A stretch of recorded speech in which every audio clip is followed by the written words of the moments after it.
Komentaras šiandien apie rungtynės. Nu, blogai, toks rezultatas, neužpuolėm.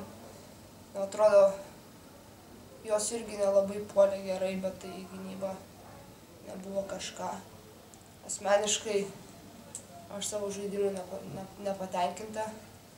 Su tokiu taiklumu aš net Lietuvos lygoje negaliu žaisti. Su tokiu žaidimu net netaiklumu.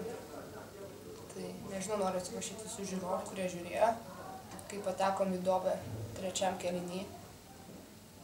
Tai čia jokio pateisinimo nėra. Per trečią kėlinį 4 taškus pelnyti. Būtent daugiau dominavo tas gynybinis krepšinis.